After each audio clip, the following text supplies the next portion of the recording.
नेपाली कांग्रेसको 14औं महाधिवेशनको सरगर्मी बढिरहेको छ।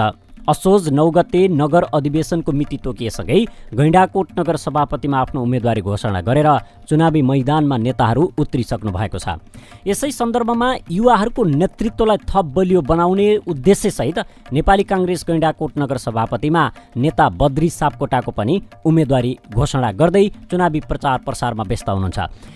खास उहाँको योजना के हो त? किन सभापति पदको दावेदारी गरिरहनु भएको छ? आज हामी यो महत्त्वपूर्ण विषयमा कुराकानी गर्दैछौँ। कुराकानीका लागि प्रत्यक्ष स्टुडियोमा उपस्थित भइसक्नु भएको छ गैंडाकोट नगर सभापतिका लागि दावेदारी प्रस्तुत गर्नुभएका नेता बद्री सापकोटा। हजुर बद्री सापकोटा सर, यहाँलाई हार्दिक स्वागत छ कार्यक्रममा। हजुर धन्यवाद। अब असोज 9 गते आउन धेरै समय छैन। सभापति पदमा उम्मेदवारी घोषणा गरेर चुनावी प्रचार प्रसारमा हुनुहुन्छ। जितको निश्चितता कति छ प्रतिशतमा भन्दा?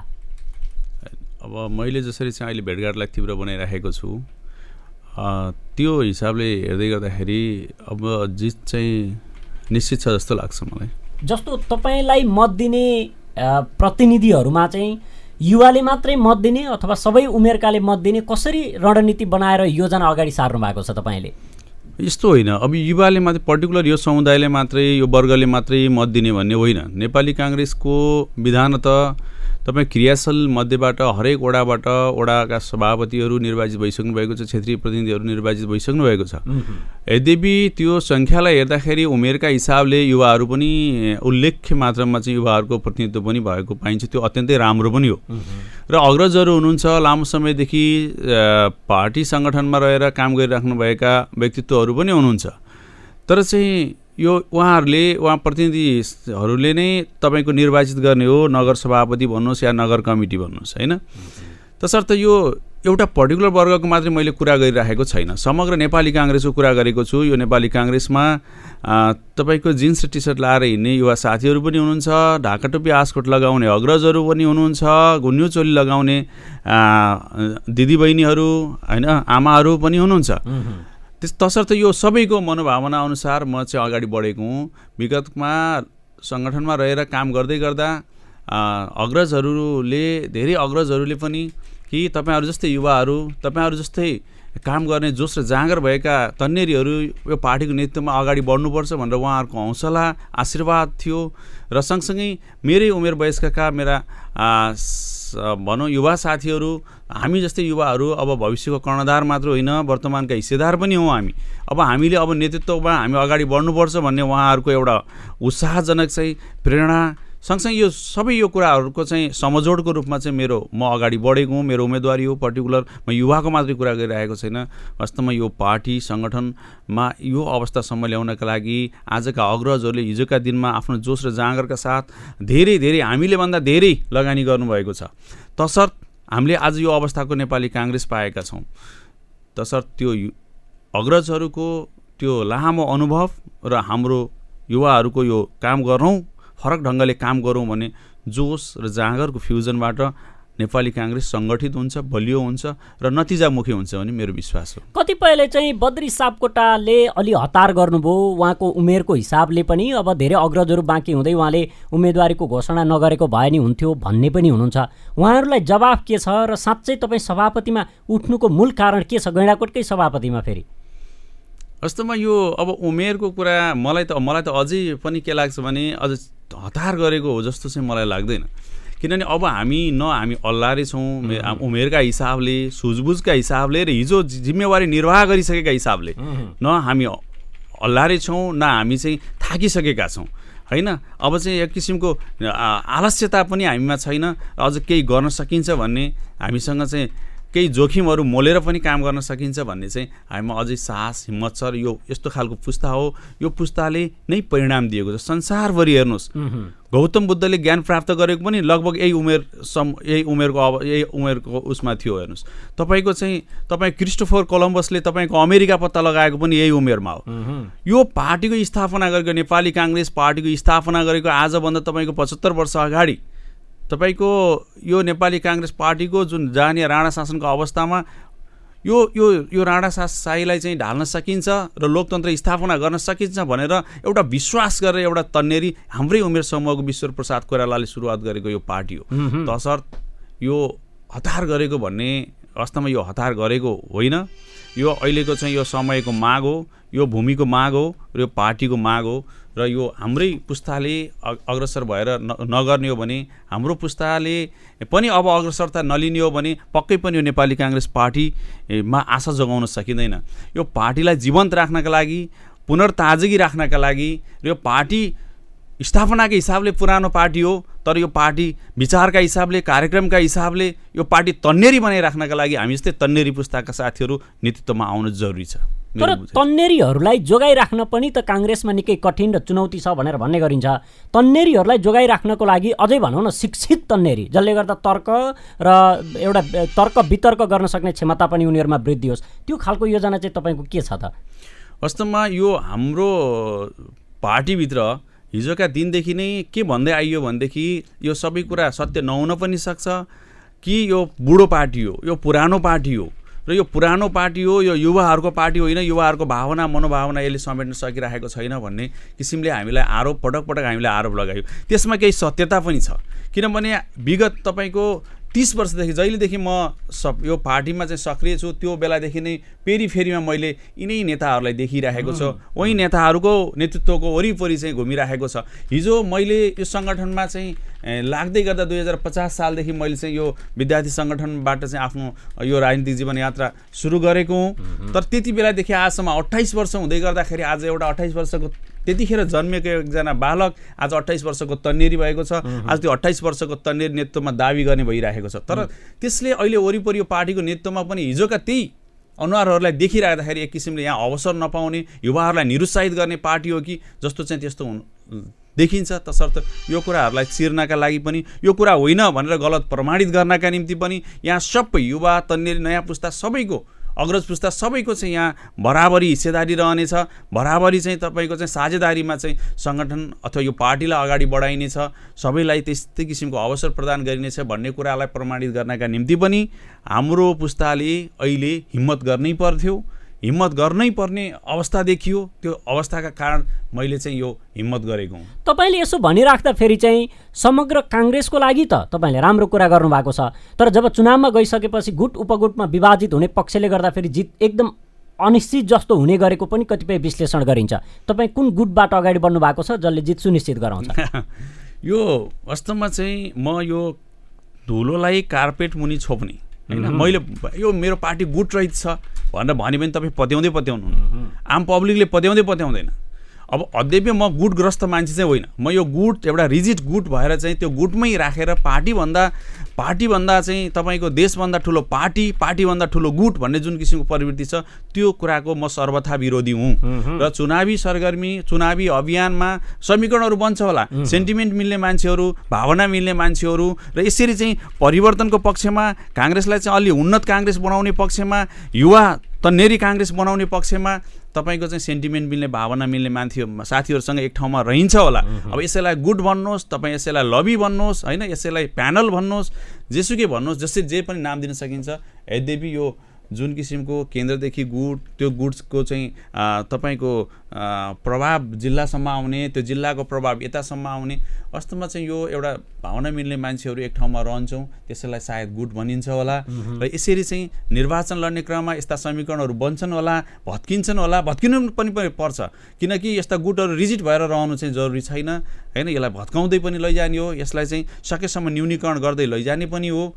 र एकजना मान्छे मात्रै केही हुँदैन, त्यसमा चाहिँ सामूहिक प्रयास चाहिन्छ। अब त्यो सामूहिक प्रयास गर्दै गर्दा त्यसलाई गुट भनिन्छ भने त्यस्तो गुट त म कतै न कतै छु होला। मैले यो कुरा होइन भने पनि तपाईँ पत्याउने कुरा छैन। तसर्थ चाहिँ तर म यो गुटको ग्रस्त मान्छे होइन। यो निर्वाचनपछि सबै नेपाली काङ्ग्रेस हो, सबै हामी एउटै हो, र यसमा कुनै किसिमको कसैप्रति चाहिँ आग्रह, पूर्वाग्रह, दुराग्रह राख्नु पनि जरुरी छैन। आज म सँगसँगै मलाई साथ दिइरहेका साथीहरू भोलि अर्को साथीलाई साथ दिन जान सक्नुहुन्छ। यहाँ आज अर्को साथीको साथमा रहिरहेका साथीहरू भोलिका दिनमा फेरि मलाई साथ दिएर चाहिँ हामी सँगसँगै हातेमालो गर्न सक्छौँ। तसर्थ यो कुराको आग्रह पूर्वाग्रह मसँग रत्तिभर पनि छैन। आग्रह पूर्वाग्रह रहित भएर चाहिँ म अगाडि बढिरहेको छु। गैंडाकोट काङ्ग्रेस कस्तो छ, अहिले कुन अवस्थामा छ, र तपाईँले पुर्याउन खोजेको काङ्ग्रेस कहाँ हो गैंडाकोटको? हेर्नु, यो गैंडाकोट भन्दा बित्तिकै के हो भने नेपालभरिकै नेपाली काङ्ग्रेसका निम्ति होइन, यो गैंडाकोटको हुँ म भन्दै गर्दाखेरि आहा त्यहाँ त काङ्ग्रेस चोक छ, हैन। यो त स्वर्गीय सूर्यभक्त अधिकारीको चाहिँ आफ्नो चाहिँ घर भएको चाहिँ यो के भन्छ यो भूमि हो भनेर चाहिँ यसरी एउटा स्वर्गीय सूर्यभक्त अधिकारी जसले चाहिँ यो अनवरत रूपमा चाहिँ यो काङ्ग्रेसमालाई यसमा यो यहाँ चाहिँ स्थापित गर्नका निम्ति र काङ्ग्रेसलाई यो काङ्ग्रेसमय छ गैंडाकोट भनेर एउटा पहिचान बनाउनका निम्ति उहाँले काम गर्नुभयो। आज तपाईँको रेडियो मार्फत म उहाँप्रति श्रद्धाञ्जली व्यक्त गर्न पनि चाहन्छु। र यस्तो किसिमको एउटा पहिचान बनाएको नेपाली काङ्ग्रेस र बिचमा केही खलबलिएको अवस्था छ, बिचमा चाहिँ अलिकति नेपाली काङ्ग्रेस अलिकति बरालिएको अवस्था छ र गएको चाहिँ स्थानीय निर्वाचनमा हामीले यहाँ चाहिँ प्रमुख पदमा चाहिँ हामीले गुमाउन पुगेका छौँ। केही वडाहरू जहाँ चाहिँ हाम्रो चाहिँ अत्यन्तै नेपाली काङ्ग्रेसको सङ्ख्यात्मक रूपमा अत्यन्त धेरै हुँदाहुँदै पनि त्यहाँ हामीले केही कारणवश चाहिँ तपाईँको त्यसलाई चाहिँ हामीले गुमाउन पुगेका छौँ। वास्तवमा यहाँनिर हाम्रो मत कम भएको कारणले हामीले निर्वाचन हारिरहेका छैनौँ। यहाँ चाहिँ मन एक ठाउँमा नभएको कारणले हामीले निर्वाचन हारिरहेका छौँ। मतको कारणले भन्दा पनि मनको कारणले यो निर्वाचन हारेको छ। तसर्थ यो मनहरूलाई एक ठाउँमा जोड्ने, सबै साथीहरूलाई एक ठाउँमा राखेर नेपाली काङ्ग्रेसका सम्पूर्ण शुभेच्छुक सदस्यहरू सबैलाई चाहिँ एक ठाउँमा राख्ने र एकैतिर फर्काएर नेपाली काङ्ग्रेसलाई चाहिँ अगाडि बढाउने त्यो हिम्मत मसँग छ, त्यो साहस मसँग छ, त्यो स्किल, त्यो क्षमता मैले चाहिँ देखाउन सक्छु भन्ने चाहिँ मलाई हिम्मत छ एउटा कुरा। र अर्को कुरा सँगसँगै विपक्षीहरूको पनि एउटा कुरा सँगसँगै छ। हाम्रा प्रतिपक्षीहरू कस्ता छन्, कोसँग हामीले मुकाबला गर्दैछौँ। यो मुकाबला गर्नेहरूको अवस्था र उहाँहरूको कस्तो हुन्छ भने सधैँ अस्थिर रूपमा चाहिँ उहाँहरू रहनुहुन्छ। यद्यपि निर्वाचनको बेलामा नेपाली काङ्ग्रेसलाई प्रहार गर्ने बेलामा चाहिँ एक ठाउँमा रहेर प्रहार गर्नुहुन्छ। यो सधैँभरि हामीले देखेको हरेक निर्वाचनहरूमा हामीले देखेको। तसर्थ हामीले यहाँनिर चाहिँ निर्वाचन जित्ने भन्दै गर्दा, हामी अगाडि छौँ भन्दै गर्दा, हाम्रो यो नेपाली काङ्ग्रेसको यो एकदम चाहिँ उर्वर भूमि हो भन्दै गर्दाखेरि पनि हाम्रा विपक्षीहरू पनि वास्तवमा चाहिँ त्यसरी नै अगाडि एकजुट भएर सबै चाहिँ एकजुट भएर नेपाली काङ्ग्रेसमाथि एकहोरो प्रहार भइरहेको छ। त्यो प्रहारलाई रोक्नका लागि, त्यसलाई छिन्न भिन्न बनाउनका लागि र त्यसलाई चाहिँ बलियोसँग चाहिँ तपाईँको जवाफ दिनका निम्ति पनि आज चाहिँ हामी एक ठाउँमा रहन्छौँ र एउटा चाहिँ रणनीतिक रूपमा चाहिँ हामी प्रस्तुत हुन्छौँ र हाम्रा कार्यकर्ताहरूलाई हामीले वैचारिक रूपमा त वैचारिक कार्यकर्ता नभइकन प्रतिवाद गर्न सक्दैन, आफ्ना चाहिँ सही एजेन्डाहरूलाई जनताको माझमा लैजान सक्दैन, आफ्ना चाहिँ विचारहरूलाई नेपाली काङ्ग्रेसको यस्तो सुन्दर विचार छ। आज संसार यही दर्शनमा हिँडेको छ, जुन दर्शन नेपाली काङ्ग्रेसले बोकेर हिँडेको छ। आज कम्युनिस्ट दर्शनमा भन्नुहोस् या अरू कुनै किसिमको चाहिँ दर्शनमा चाहिँ संसार हिँडेको छैन, यो देश पनि हिँडेको छैन। यो देशको संविधान पनि एउटा लोकतान्त्रिक संविधान छ, लोकतान्त्रिक दर्शनमा यो मुलुक हिँडेको छ। तर निर्वाचन कम्युनिस्ट पार्टीहरू, वामपन्थी पार्टीहरूले चाहिँ निर्वाचन जितिरहेको अवस्था यस्तो किन छ? यो चिजहरूलाई चिर्नका निम्ति वैचारिक रूपमा हाम्रा कार्यकर्तालाई प्रशिक्षित गर्न हामीले जरुरी छ। हामीले कहिल्यै पनि नेपाली काङ्ग्रेसका कार्यकर्ताहरूलाई, क्षमता भएका व्यक्तिहरूलाई, एकदम बौद्धिक जमातहरूलाई नेपाली काङ्ग्रेसले खोजेन। खालि नेपाली काङ्ग्रेसको नेतृत्वले आजका दिनसम्म यसो हेर्दा सरस्वती हेर्नुहोस्, अपवादलाई छोडेर कि एकदमै आफ्नो पछाडि थपडी बजाएर हिँड्ने मान्छेहरू, हरेक कुराहरूलाई चाहिँ हुन्छ हजुर हैन, एकदम चाहिँ हजुरी गर्ने मान्छेहरूलाई मात्रै चाहिँ वरिपरि चाहिँ नेतृत्वले हेर्ने, लिएर हिँड्ने, तिनीहरूलाई नै विश्वास गर्ने, त्यस्तो किसिमको प्रवृत्ति नेपाली काङ्ग्रेसमा भएको कारणले यो प्रतिपक्षीहरूसँग चाहिँ नेपाली काङ्ग्रेस वैचारिक रूपमा चाहिँ बहस गर्न नसकेको, खरो उत्रन नसकेको। तसर्थ त्यस्ता किसिमका व्यक्तिहरूलाई, त्यस्ता किसिमका पार्टीका शुभेच्छुकहरू, कार्यकर्ताहरू, सदस्यहरूलाई अवसर, त्यस्तै किसिमको अवसर प्रदान गर्ने र उहाँहरूलाई चाहिँ उहाँहरूको चाहिँ वैचारिकतामा निखारता लिएर आउने, उहाँको व्यक्तित्वमा निखार लिएर आउने, उहाँको नेतृत्व क्षमतामा निखार लिएर आउने, त्यसरी चाहिँ विभिन्न कार्यक्रमहरूको मार्फत यसरी लिएर आएर हरेक निर्वाचनमा नेपाली काङ्ग्रेसलाई जिताउने गरेर चाहिँ काम गर्ने मेरो लक्ष्य छ। तपाईँले भन्दै गर्दाखेरि चाहिँ गैंडाकोट नगर कार्यपालिका कम्युनिस्ट रहित बनाउने मेरो दावेदार हो पनि भन्नुभयो, त्यो केही आलोचित पनि भयो, केही भन्न चाहनुहुन्छ? यो यस्तो हो, हेर्नुहोस्, अब मैले ती शब्द प्रयोग गरेँ गरिनँ त्यो कुरातिर नजाउँ र म एउटा पार्टीको अहिले यो इकाइमा चाहिँ मैले नेतृत्वको दाबी गर्दैछु कि म मान्नुहोस् म नगर सभापति भइसकेपछि मेरो प्रमुख उद्देश्य के रहन्छ भने मेरो पार्टीलाई यहाँका 18वटै वडामा निर्वाचन जिताउने मेरो प्रमुख उद्देश्य रहनुपर्छ र मेरो उद्देश्य पनि त्यही छ र केही मसँग त्यसरी निर्वाचन जिताउने योजना पनि छन्। मैले 18वटा वडामा नेपाली काङ्ग्रेसलाई हाम्रो नेतृत्वमा हामीले चाहिँ विजय गराउँदै गर्दा निश्चित रूपमा त्यहाँ कम्युनिस्ट रहित पनि हुन्छ, राप्रपा रहित पनि हुन्छ, जसपा रहित पनि हुन्छ, माओवादी रहित पनि, अब जुनसुकै पार्टी रहित पनि हुन्छ। त्यो कार्यपालिका नेपाली काङ्ग्रेसकै कार्यपालिका रहन्छ। 18वटा वडामा वडाध्यक्षहरू जितेपछि रहन्छ। मेरो भनाइको आशय थियो, अब यसलाई शब्दकोतिर गएर अब साथीहरूले आलोचना गर्नुभयो, त्यो आलोचनादेखि वास्तवमा चाहिँ त्यो आलोचना र विरोध त्यो राजनीतिमा स्वाभाविक हो र मैले कुरा गर्दै गर्दा मेरो पार्टीको कुरा गरेको हुँ, मेरो पार्टीलाई अब्बल बनाउँछु भन्ने कुरा गरेको हुँ। मैले तपाईँहरूलाई या तपाईँको पार्टीलाई या अरू पार्टीहरूलाई मैले होच्याउन खोजेको होइन। मेरो पार्टी स्वाभाविक रूपमा ठुलो हुँदै गर्दा, मेरो पार्टीले विजय प्राप्त गर्दै हुँदा अरूको पार्टी उपविजेता हुने त निश्चित छ।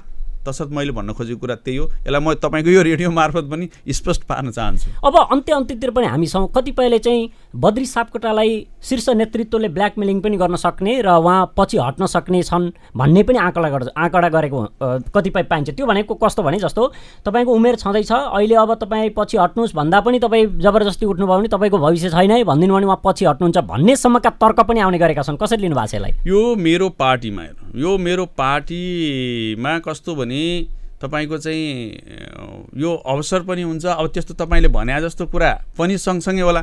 तर मेरो उम्मेदवारी के हो भनेदेखि म निश्चित रूपमा चाहिँ मैले तपाईँहरूको यो रेडियो मार्फत भन्छु, म कोही नेताहरूलाई सोधेर यहाँ चाहिँ क्रियाशील नेताहरूलाई या केन्द्रसम्म चाहिँ क्रियाशील नेताहरू कसैलाई सोधेर मैले उम्मेदवारी दिएको होइन।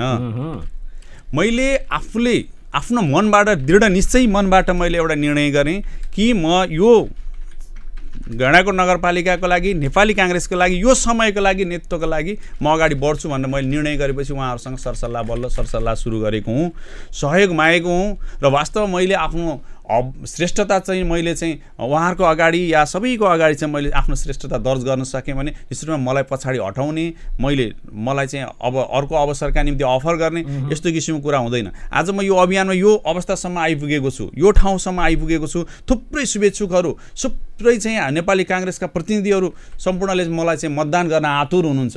मैले यो चुनाव जित्ने आन्तरिक पार्टीको चुनाव हो। यसमा म निर्वाचनमा जाँदै गर्दा सबै नेताहरू एकतिर लागेर तपाईँलाई हराउँछ, तपाईँको प्रश्नको आशय त्यही नै थियो होइन?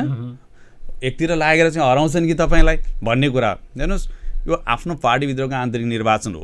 अब यस्तो अवस्थामा पुगिसकेको छु म, यस्तो अवस्थामा म अगाडि बढेको छु। यस्तो साथ दिने सहयोगी साथ दिने चाहिँ मैले चाहिँ साथीहरू पाएको छु कि म निर्वाचन जित्ने र हार्ने कुरा अब ठुलो कुरा भएन। मैले उहाँहरूलाई मतदान दिने र आफूलाई आत्मसन्तुष्टि लिने एउटा ठाउँ पनि तयार गरिदिनु पर्छ। तसर्थ म चाहिँ कुनै पनि अवस्थामा पछाडि फर्किने मैले स्पेस देख्दिनँ, ठाउँ देख्दिनँ। म अगाडि बढ्छु, अगाडि बढ्ने नै हो। नतिजा आफ्नो पार्टीभित्रको निर्वाचन हो, आन्तरिक पार्टीभित्रको आन्तरिक लोकतान्त्रिक अभ्यास हो। लोकतन्त्रको सुन्दरता के हो भने निर्वाचन जित्दै गर्दा मात्तिने र निर्वाचन चाहिँ जित्न सकिएन भने आत्तिने, त्यस्तो स्वभाव होइन। म थुप्रै निर्वाचनहरू लड्दै आइरहेको छु, बिहोर्दै आइरहेको छु कि मैले निर्वाचनको जित के हो भन्ने कुरा पनि मलाई थाहा छ।